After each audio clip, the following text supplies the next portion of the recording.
Fear flooded him. He looked back at the whisperers as if he wanted to say something to them, but thought better of it.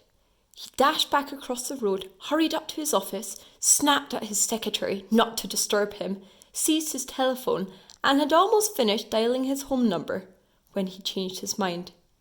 He put the receiver back down and stroked his moustache, thinking, no, he was being stupid. Potter wasn't such an unusual name.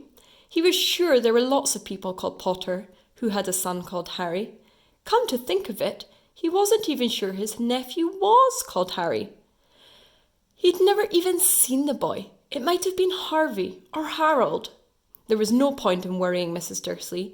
She always got so upset at any mention of her sister. He didn't blame her if he'd had a sister like that. But all the same, those people in cloaks. He found it a lot harder to concentrate on drills that afternoon, and when he left the building at 5 o'clock, he was still so worried that he walked straight into someone just outside the door. Sorry, he grunted as the tiny old man stumbled and almost fell.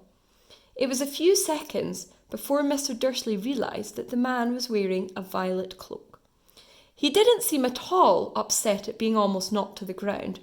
On the contrary, his face split into a wide smile, and he said in a squeaky voice that made passers-by stare, Don't be sorry, my sir, for nothing could upset me today. Rejoice, for you know who has gone at last. Even muggles like yourself should be celebrating this happy, happy day. And the old man hugged Mr. Dursley around the middle and walked off.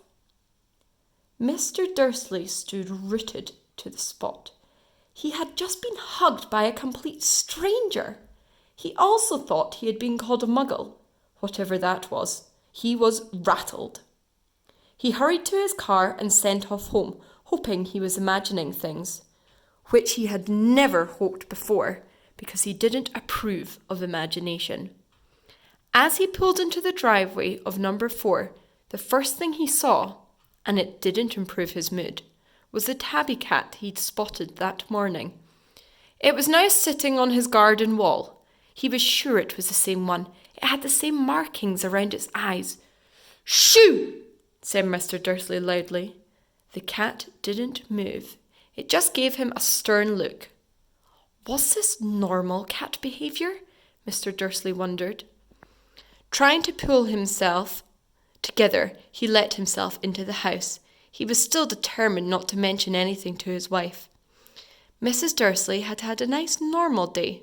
She had told him over dinner all about Mrs. Nextdoor's problems with her daughter, and how Dudley had learnt a new word, shan't.